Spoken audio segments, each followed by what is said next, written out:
अस्सलाम वालेकुम everyone. I hope कि आप सब लोग ठीक होंगे और मैं भी बिल्कुल ठीक हूँ। जो आज का टॉपिक है वो ये है कि आजकल ना सोशल मीडिया के ऊपर बहुत ज़्यादा इस चीज़ के ऊपर गॉसिप्स हो रही हैं कि मरीम नवाज़ ने ये कर दिया, ऐसे हो गया, इमरान खान ये था, नून लीग ये है, पीटीआई ये है, फलाना है तो ये है तो वो है। मैं यहाँ पर मैं एक न्यूट्रल पर्सन हूँ, ठीक है। मैं पहले ही बता रही हूँ, मैं किसी भी पार्टी का जो है वो हिस्सा नहीं हूँ, ठीक है। और मैं बीइंग अ पर्सन जो है, बीइंग अ ह्यूमन बात कर रही हूँ कि अगर कोई नई हुकूमत आती है, ठीक है, माना कि जो आया उसने खाया और खिलाया भी है, ठीक है, इसमें तो कोई वो बात नहीं है।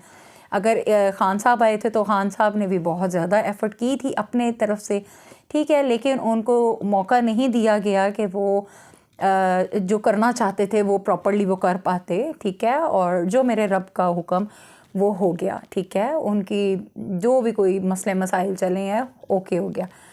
अब जैसे जो न्यू हुकूमत आई है, अल्लाह का वास्ता है उनको अपना काम करने तो दें। हो सकता है कि अगर अल्लाह ताला ने उनको हदायत दे दी है, या अगर जो भी है, जैसे मरीम नवाज़ अगर किसी जगह पर जा रही हैं और वो वहाँ पर कोई एफ़र्ट कर रही हैं तो आप उसको पॉजिटिवली ले के तो देखें, ठीक है। ये एक नेचुरल बात है कि जो इंसान हमें पसंद नहीं होता वो जब अच्छा काम भी कर रहा होता है ना तो हमें वो बुरा ही लगता है। जैसे नून लीगियों को ख़ान साहब की वर्किंग जो है उसमें कीड़े निकालने तो उन्होंने निकाले हैं।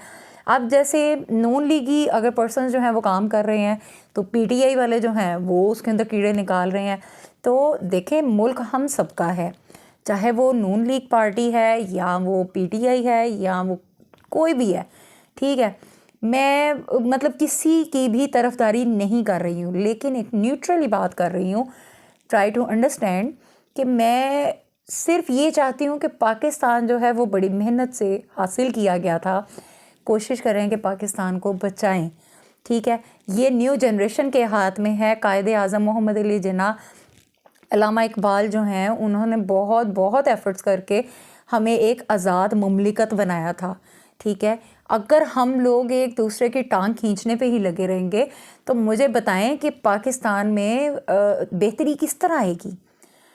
एक दूसरे के साथ कोऑपरेट करने से जो है वो बहुत सारी चीज़ें जो हैं वो इम्प्रूव हो सकती हैं।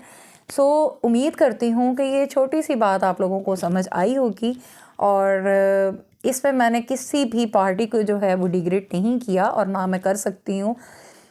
सिर्फ इतनी गुजारिश है कि जो वर्किंग हो रही है, जो भी जिसका भी दौर है, ख़ान साहब का दौर था या मरीम नवाज़ साहिबा का है, ठीक है, उस चीज़ को आप उनको काम करने दें, फिर देखें, कोऑपरेट करें। जब तक हम आवाम नहीं कोऑपरेट करेंगे ना, कोई भी हुकूमत आएगी वो कुछ भी नहीं बदल सकती है। कुरान पाक में भी इस बात का जिक्र कर दिया गया हुआ है कि जो कौम अपनी हालत खुद नहीं बदल सकती ना, ठीक है, उनको भी कुछ नहीं हाल रही है, उनकी हालत बिल्कुल भी नहीं बदल सकती है। दूसरी बात है कि अल्लाह पाक सबको हदायत के रास्ते पे रखे। जब ख़ान साहब ने हेलमेट्स का अनाउंस किया था तो तब भी बड़ा मतलब उस पर जोक्स और बहुत ज़्यादा वो टिकटॉक वीडियोस बनी थी।